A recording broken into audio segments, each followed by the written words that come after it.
estamos de volta com o programa Logística em Foco e hoje vamos falar para vocês um pouquinho da logística de pneus e da complexidade de se fazer essa logística hoje no Brasil. O Brasil que é um país bem complexo com relação à logística, em função à infraestrutura, em função à grande carga tributária que nós temos, em função ao excesso de burocracia que nós temos também no Brasil.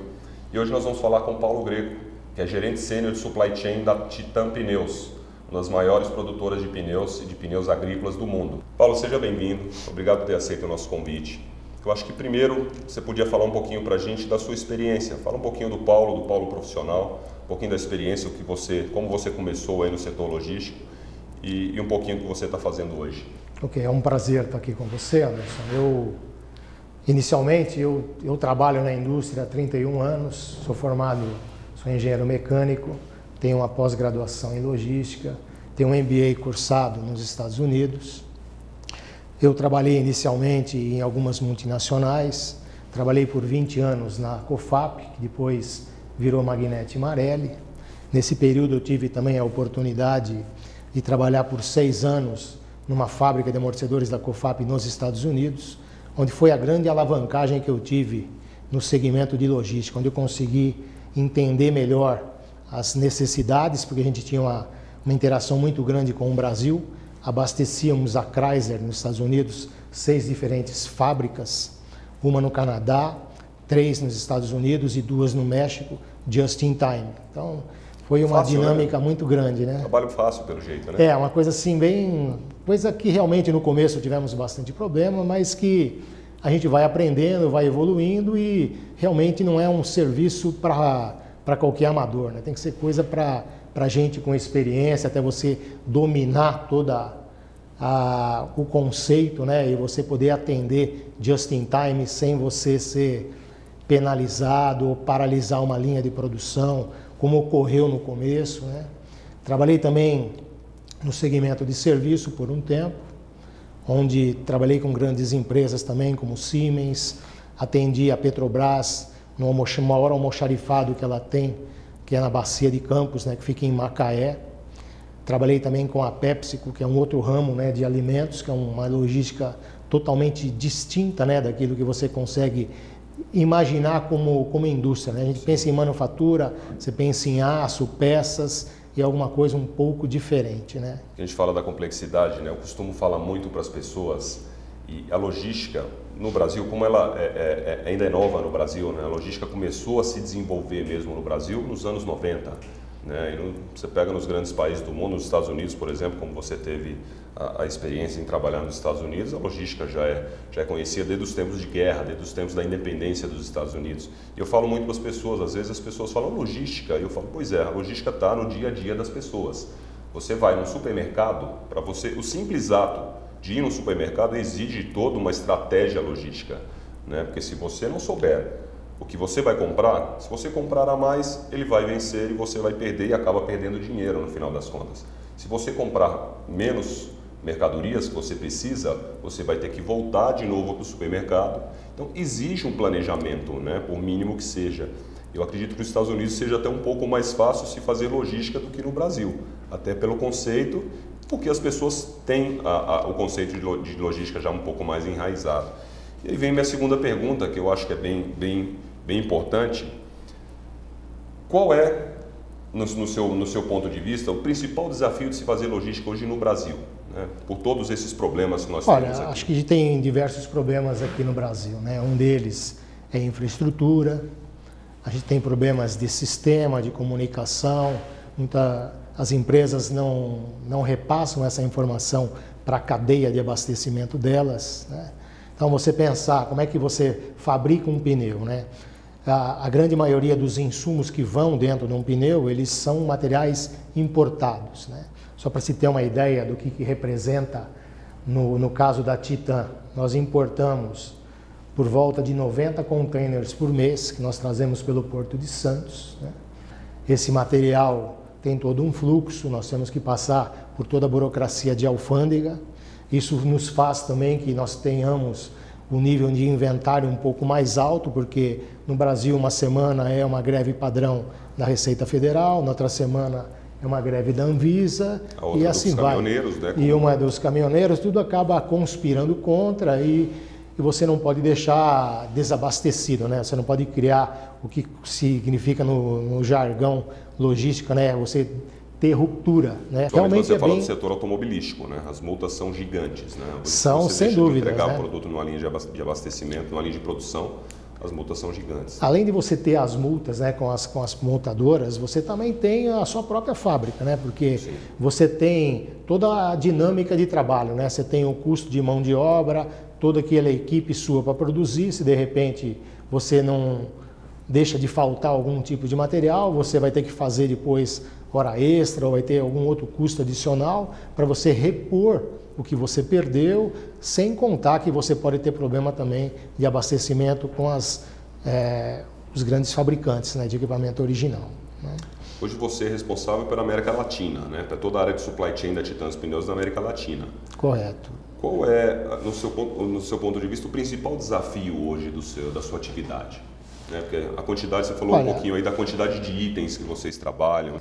Considerando, né, tudo que é entrada, tudo que é saída, né, você pensar em supply chain, a abrangência que isso representa, a gente não faz simplesmente o transporte interno e a expedição disso para o cliente. Né? Você tem toda uma dinâmica, né, em conjunto com isso. Você planeja a fábrica, você tenta balancear ou nivelar o nível de produção da fábrica para você poder manter uma estabilidade na mão de obra, né, na mão de obra direta. Sim. Além disso, você tem que planejar seus fornecedores internacionais. Então, nós compramos borracha que ela vem da Costa do Marfim, compramos borracha que vem da Indonésia, compramos outros insumos que vêm dos Estados Unidos. Então, cada um tem a sua particularidade. Você tem que planejar isso com 60, 90 dias de antecedência. Você firma seus pedidos e a partir dali você começa a receber os materiais. Como você tem o problema da burocracia no porto, então você tem que planejar com uma certa antecedência, manter um nível de inventário, uma margem de segurança compatível, né, para poder passar por qualquer percalço que você tenha, né? E é dessa maneira que a gente faz na ponta da entrada, né? Aí você tem que ter uma equipe dentro, porque essa equipe sua está negociando preço, está negociando contratos de longo termo, está negociando contratos de serviço com transportadoras, com prestadores de mão de obra e tudo aquilo que é consumido dentro da fábrica. Então você tem que ter pessoas generalistas, né? Você tem pessoas que têm que falar inglês, pelo menos, né, para você poder se relacionar. A gente tem a parte de exportação, a gente exporta do México para baixo, então fazemos exportação com México, com Colômbia, com Bolívia, com Peru, com Chile, com Argentina, Uruguai, Paraguai. Então tem que também ter uma equipe que você vai interagir com esse pessoal, né? Tem que estar relacionado com a parte comercial também, onde você está canalizando os pedidos entrando, né? Então você tem que ter uma equipe que esteja afinada. Então eu vejo que o principal hoje, o Brasil tem diversos problemas. De certa forma multifuncional também, né?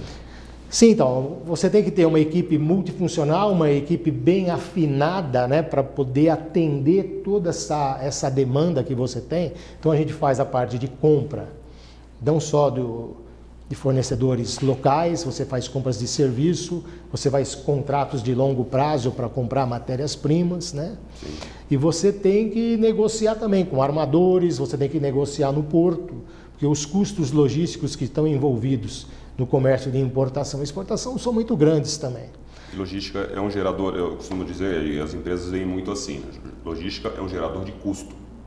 Na cabeça, principalmente, se você fala com o CFO de qualquer empresa, né, a logística é um gerador de custo. E esse é um grande problema para se você pensar, né, tudo aquilo que você faz, você tem tudo que você compra, é o custo do material e o custo de internação. O custo de internação é o custo logístico. Assim como quando você vai distribuir pneu também é a mesma coisa. Sim. Você tem o custo fábrica, né, e você vai agregar aquilo, o custo de transporte até a ponta final.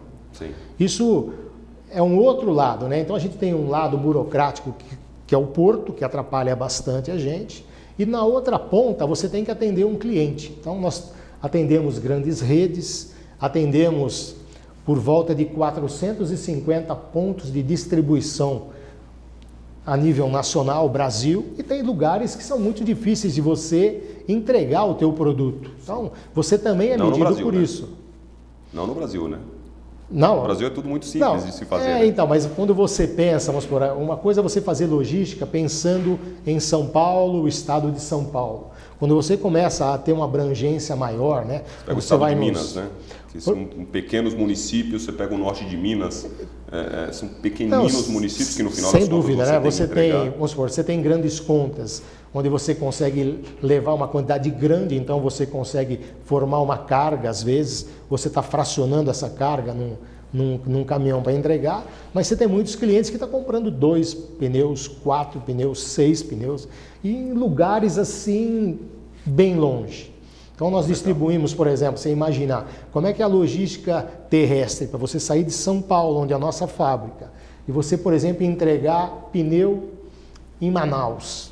Então, é uma loucura, né? Porque você vai ter que transportar esse produto até Belém, e a partir de Belém você vai colocar esse material numa balsa, são 7 dias, 24 horas essa balsa se deslocando até Manaus, até você conseguir integrar. Então, você fala, pô, mas em quanto tempo você entrega?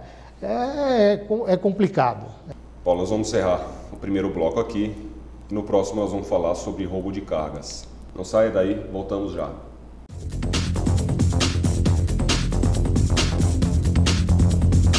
Não perca esta grande oportunidade de gerar negócios. Confira os maiores eventos que serão realizados em 2016 pela Adelson Eventos. De 21 a 24 de julho, 13ª FEICAD, Feira do Imóvel, Construção, Condomínios, Arquitetura e Decoração. De 18 a 21 de agosto, Feira de Noivas e Festas de Jundiaí e Região, Beleza, Estética, Show Hair. De 16 a 18 de setembro, Feira Educando, escolas, faculdades, universidades, serviços e produtos para a educação. De 26 a 28 de outubro, 6ª edição Brasil Log, Feira Internacional de Logística. Reserve já o seu estande, diretoria@delsoneventos.com.br 7750-2060. Realização e organização, Adelson Eventos.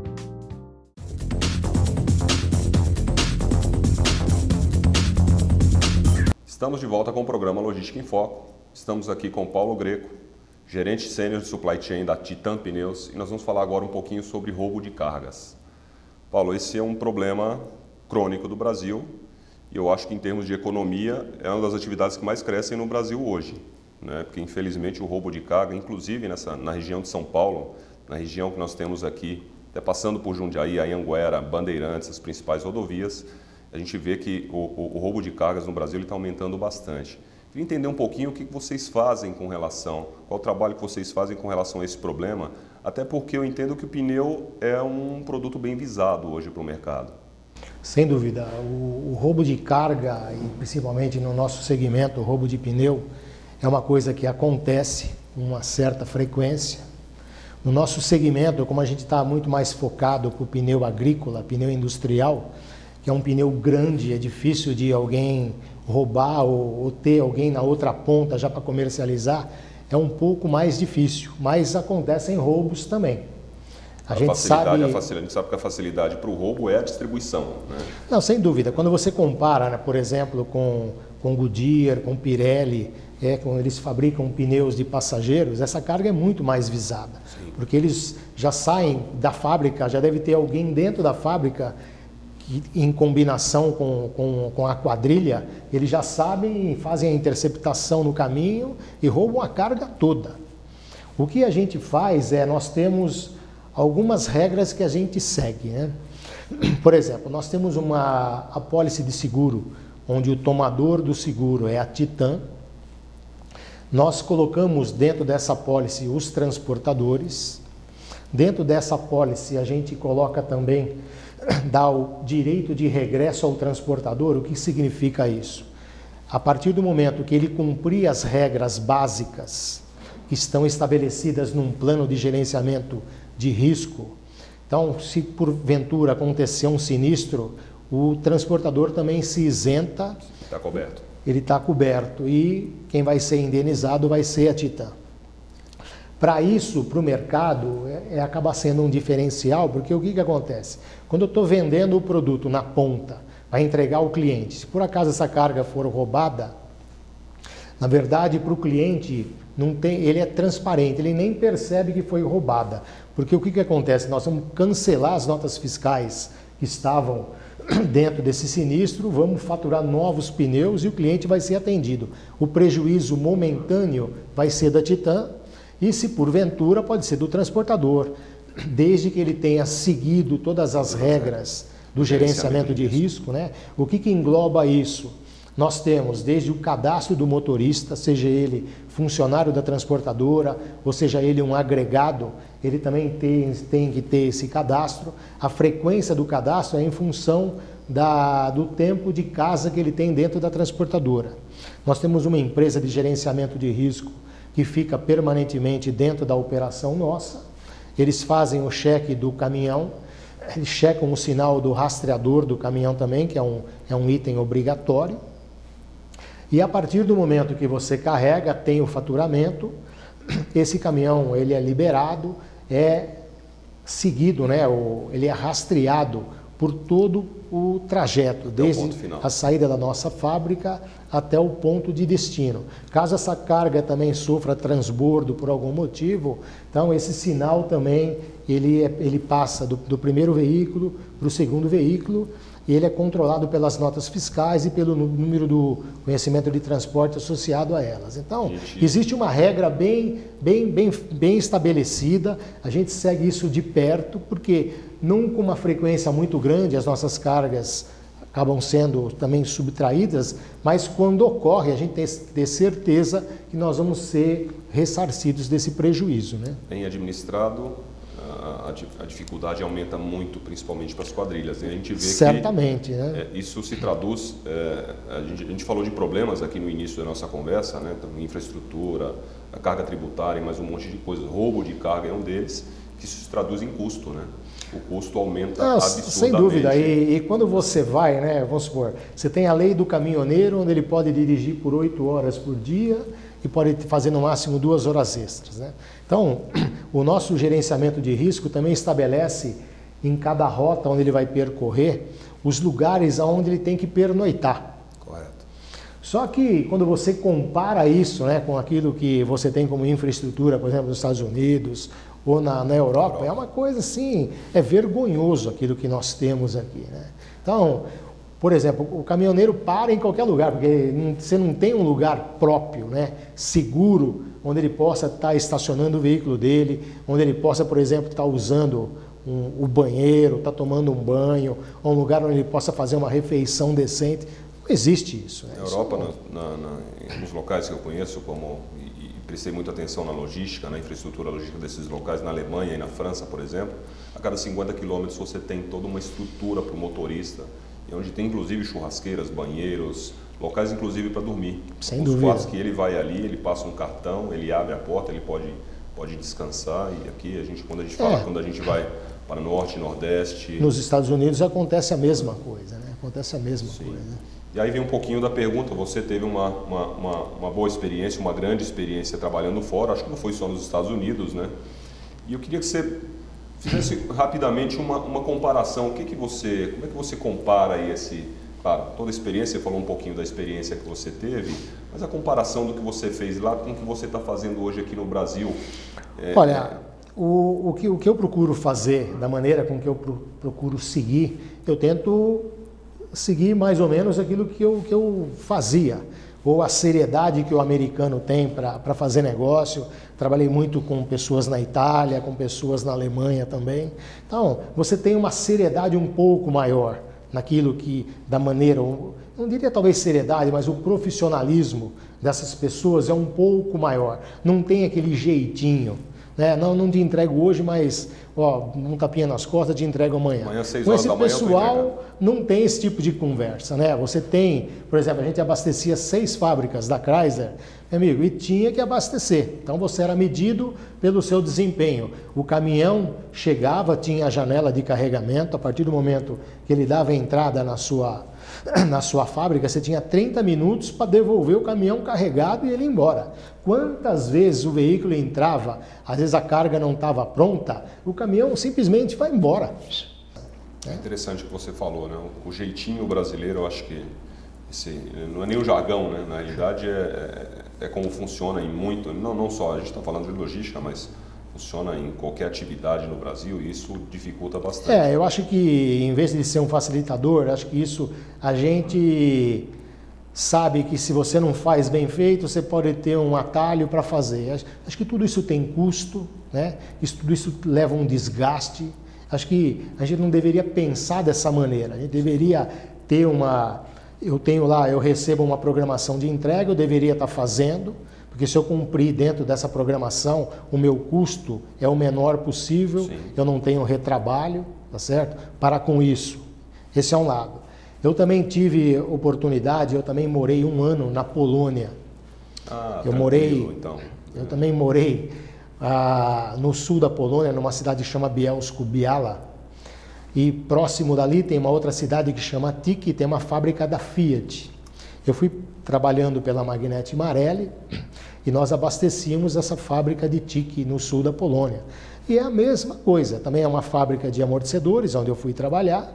E essa fábrica abastecia também just in time essa fábrica da Fiat, além de fabricar outros tipos de produtos, e esses produtos todo dia você saía do sul da Polônia e ia entregar no sul da Itália, numa outra fábrica da Fiat também. Então, você vê que o que é o grande diferencial que tem também? A infraestrutura de rodovia, porque a velocidade média do caminhão ela é muito maior do que nós temos aqui. Sim. E uma coisa é a gente medir a rodovia dos Bandeirantes, né, ou alguma outra grande estrada. Uma coisa... Que vale a 2% do Brasil, né? E quando você sai para fora do estado de São Paulo, você vê que a coisa não é bem desse jeito, a velocidade média cai bastante, os veículos não são tão potentes também para andar numa velocidade superior. É só você pegar uma autoestrada nos Estados Unidos e você vai perceber isso, né? Quando você coloca, por exemplo, o piloto automático em 70 milhas, é a velocidade padrão que todo mundo anda, 70 milhas, os caminhões você pisa inclusive. No freio, né? Dificilmente você pisa no freio. Então, aqui, e flui, né? E flui. E é uma coisa que a gente, infelizmente, não tem aqui, né? Não, e uma coisa importante agora, né? Falando um pouquinho de crise, né? Aí precisamos entender, né? Crise política, crise financeira, crise... O Brasil está passando por uma situação bem complicada e a gente sabe que nesses momentos é onde toda e qualquer tipo de empresa, primeiro precisa estar bem estruturada com relação aos seus processos, com relação à gestão. E a logística, principalmente, ela é muito cobrada numa situação como essa, né? Principalmente com relação a diminuições de custos. Como é que você enxerga, acho que são 2 perguntas, como é que você enxerga a logística agora nesse momento de crise? Precisa ser feito e o que vocês estão fazendo para driblar esse momento complicado? A gente vive um momento crucial, né? Para nós, principalmente, onde nós importamos a grande maioria das nossas matérias-primas, todas elas indexadas ao dólar, então o nosso custo fica muito alto. E para você conseguir ser competitivo de alguma maneira, você tem que olhar para todo o teu segmento. Onde você compra, você tem que olhar. No caso de transporte, como a demanda também baixou, você tem muita oferta, então a gente não teve nenhum transportador vindo bater na sua porta para pedir esse último reajuste que teve no óleo diesel. Ninguém está fazendo isso porque o momento do mercado não está propício para isso. Legal. Mas independente disso, o que nós já fizemos também? Nós fomos consultar o mercado novamente. Não é que a gente nós não queremos também ficar trocando de transportador a cada mês. A nossa intenção é trabalhar em longo termo com as empresas. Mas a gente vai aferindo o preço, a gente vai aferindo as tarifas para ver se a gente tem alguma oportunidade para a gente conseguir manter uma tarifa bem competitiva, né? É o que a gente costuma fazer. Infelizmente, nosso tempo está acabando, né? E como nós comentamos, né, dá para conversar por horas e horas, né? Eu acho que o assunto é bem interessante, aquilo que nós falamos. O objetivo do programa é levar o máximo possível de informação para o telespectador, para quem está na área de logística e quem quer aprender um pouquinho mais. Mas Vou te convidar para aqui por uma próxima entrevista, para a gente poder falar um pouquinho mais. Eu acho que a gente tem muitos assuntos interessantes aí para falar. De novo, obrigado, né? Obrigado por ter vindo. Não, que é isso, é um prazer poder estar com você, com as pessoas que estão nos ouvindo. Acho que a logística também está dentro de mim, eu gosto de falar desse assunto. Acho que tem muita coisa que a gente poderia estar explorando, talvez numa próxima oportunidade. Agradeço também pela oportunidade e muito obrigado. Obrigado, Paulo. Estamos encerrando mais um programa Logística em Foco. Esperamos você na próxima semana. Um abraço.